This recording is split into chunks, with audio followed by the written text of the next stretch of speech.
You got a fixed-rate mortgage. Fixed, as in it doesn't change. So why did your payment just go up $200 a month? If you've asked yourself that question, maybe while staring at a letter from your lender that somehow made 0 sense, you are not alone, and you are not imagining it.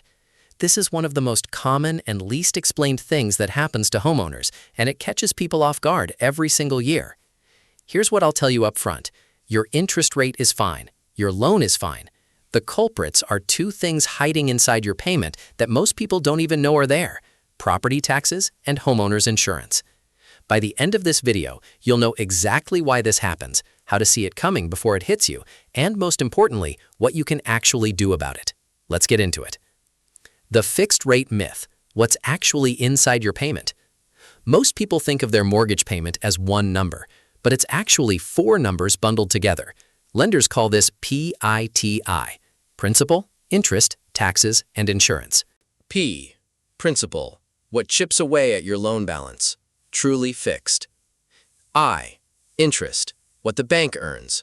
Fixed on a fixed-rate loan. T. Taxes. Property taxes. An estimate. Collected monthly. I. Insurance.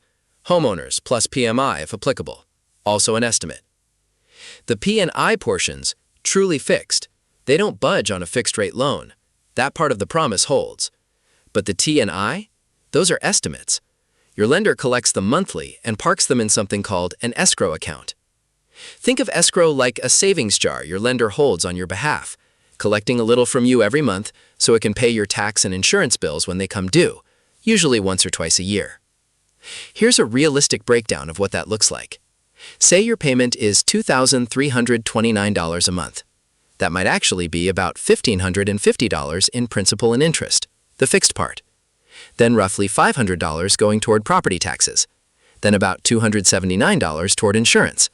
3 very different moving parts, packaged as one number on your statement. The annual escrow analysis. Why the shock hits. Once a year, your lender does what's called an escrow analysis, sometimes called an escrow review. They look at what actually got paid out of that account versus what you put in, then project what next year's costs will be. And if taxes or insurance went up, which they almost always do, your tax and insurance account is now short. So your lender raises your monthly payment to close the gap. That's where the surprise comes from. Walk through the math with me. Say your property tax bill increases by $600 over the year. That's $50 more per month your lender needs to collect. Then your homeowner's insurance renews $300 higher. That's another $25 a month. Add them together, and your payment just went up $75 a month, out of nowhere, triggered by a letter that's easy to toss in the recycling pile. There's one more layer. Lenders are legally allowed to hold up to 2 months of escrow payments as a cushion, a buffer in case costs spike mid-year. That buffer requirement can make the adjustment look even bigger than the actual cost increase. You didn't do anything wrong. Your rate didn't change, but your payment did, and nobody warned you. Why property taxes keep rising?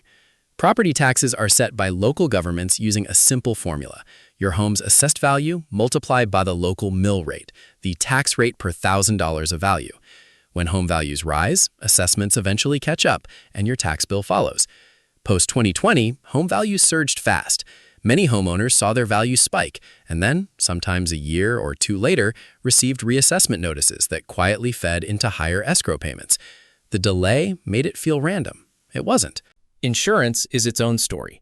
Premiums are rising sharply across the country because of climate-related risk, inflation and materials and labor costs, and carriers pulling out of markets entirely. Think Florida, California, parts of Texas. Even if you've never filed a claim, you're paying for the elevated risk landscape around you.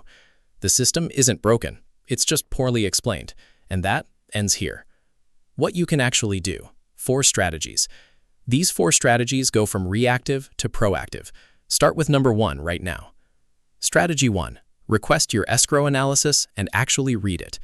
Your lender is required to send you an escrow analysis every year. Most people throw it away. Don't. That document tells you exactly what your lender paid out for taxes and insurance, what they're projecting for next year, and what your current balance is.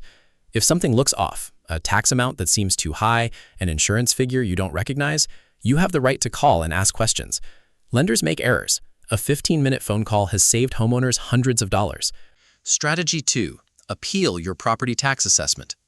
This one is wildly underused, and it often works. Every county has a formal appeal process, typically a window of 30 to 90 days after your assessment notice arrives.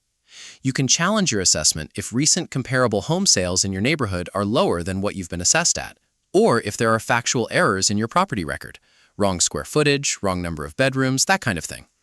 Run the numbers.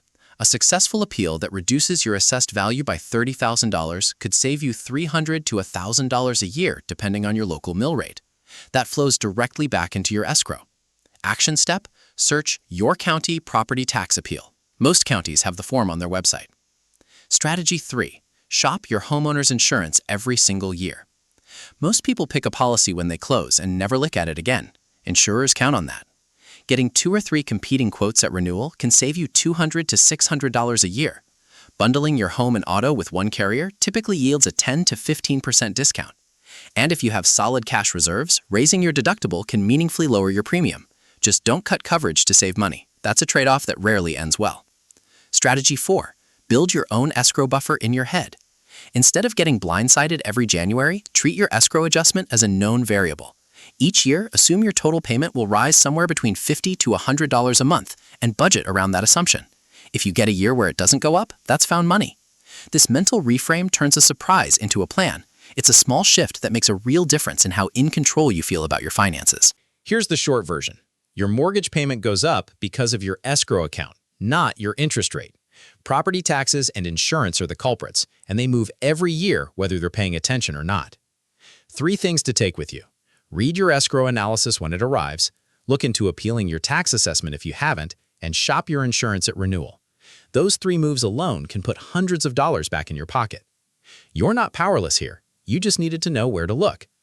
If you found this useful, share it with a friend who just bought a house or recently got hit with an unexpected payment increase. This is exactly what they need to hear. Subscribe to the channel if you want to understand money better than most people around you. Here you will learn not just to earn, but to manage your finances so that they work for you. Watch the next video and take another step towards financial freedom.